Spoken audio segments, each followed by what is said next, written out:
आणि पंतप्रधान नरेंद्र मोदी यांच्या आजच्या भाषणाचं विश्लेषण करण्यासाठी आपल्यासोबत आहेत लोकसत्ताचे संपादक गिरीश कुबेर। कुबेर सर, पहिली प्रतिक्रिया काय द्याल तुम्ही या भाषणानंतर? शाळेमध्ये विद्यार्थ्यांना समजा एखाद्या शिक्षकाकडनं चुकून जर जोरदार शिक्षा दिली गेली तर नंतर त्यांना तो थोडेसे जास्त गुण देतो, त्यांच्याविषयी थोड्याशा सवलती जाहीर करतो, तशा स्वरूपाचा एकंदर व्यवहार पंतप्रधानांच्या त्या भाषणामधनं झालेला आहे।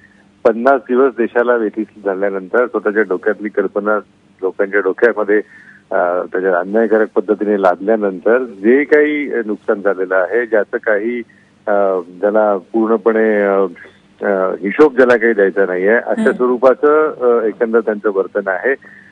ज्या काही त्यांनी घोषणा केल्या हे अर्थसंकल्प आजच्यानंतर 1 महिन्यानंतर आहे, 1 फेब्रुवारीला।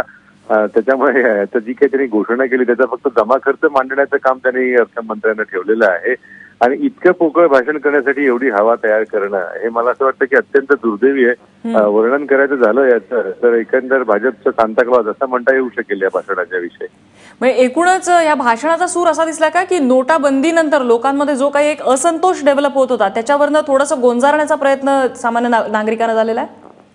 तसाच त्यांनी तो प्रयत्न केला। त्यातही परत तो एक नवीन वर्ग, जसं इंदिरा गांधींनी एका पातळीवरती गरीब आणि पिछडे वर्ग यांना थेट संवाद साधत त्यांच्याशी ज्या पद्धतीनं त्याने जी मांडणी सुरू केलेली होती तशाच स्वरूपाचा खेळ त्यांनी सुद्धा सुरू केलेला आहे। श्रीमंत विरुद्ध गरीब ही जी लढाई गेले 50 दिवस जनतेनं पाहिली देशभर, त्याचा वेगळा आविष्कार त्यांच्या भाषणातून दिसून आलेला आहे। गरिबांना सवलती, याला सवलती, त्याला सवलती, तर सवलती देणाऱ्या बँकांवरती जवळपास 5 लाख कोटी रुपयांचं बुडीत कर्ज त्यांच्या डोक्यावरती आहे। त्या कर्जाचं काय होणार, त्याच्यातनं त्यांना किती पैसे मिळाले, या हे जो काही निश्चलनीकरणाचा उद्योग केला त्याच्यातनं बँकांच्या हाताशी काय लागलं, त्याचा कुठलंही भाष्य त्यांनी केलेलं नाही। एक त्यांनी जे विधान केलं ते सूचक मानायला हवं की देशामधनं पूर्णपणे रोख रक्कम जाऊ शकत नाही, याचा साक्षात्कार मला असं वाटतं त्यांना 50 दिवसानंतर झालेला दिसतोय। आणि ती रोख रक्कम आणि रोखशून्य व्यवहार याचं संतुलन साधायला हवं। म्हणजे इतके दिवस एक पूर्णपणे कॅशलेस देश करणार आणि अमुक करणार तमुक करणार त्या पद्धतीने सांगत होते, त्याचा कुठलाही मागमूस त्यांच्या वास्तवाचं दर्शन या त्यांच्या विधानामध्ये नाही। यापेक्षा जर त्यांनी प्रामाणिकपणे सांगितलं असतं की 50 दिवसात काय झालं, किती पैसे हाताला लागले, काय झालं, किती काळा पैसा आला, 24 लाख जण देशामध्ये फक्त 10 लाखापेक्षा उत्पन्न असणार आहेत असं सांगतात।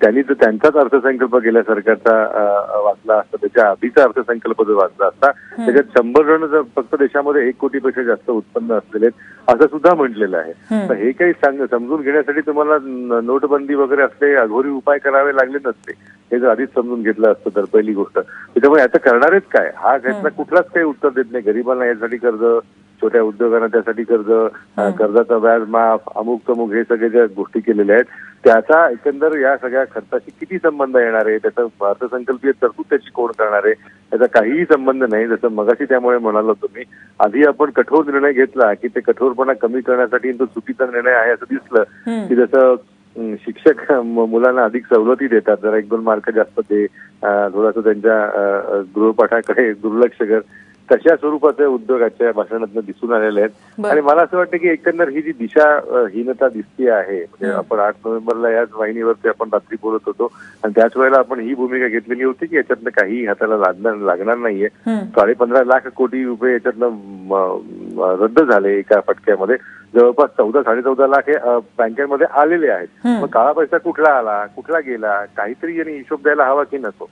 पण मी लोकप्रिय आहे, मला लोकांचं समर्थन आहे आणि मी निवडून आलेलो आहे, त्यामुळे मी कुठलंही समर्थन द्यायची मला गरज वाटत नाही। इतक्या स्वच्छ स्वरूपात त्यांची ती भूमिका आहे आणि त्याचा आविष्कार आपण आता पाहिलेला आहे। एकूणच आज त्यांनी ज्या घोषणा केलेल्या आहेत, म्हणजे अशा प्रकारच्या घोषणा आपण बजेटमध्ये बघतो, आजच्या भाषणाला काय म्हणायचं? मिनी बजेट म्हणायचं की बजेटची दिशा म्हणायचं? नाही, मला असं वाटतं की नवीन शब्द आपण तयार करूया।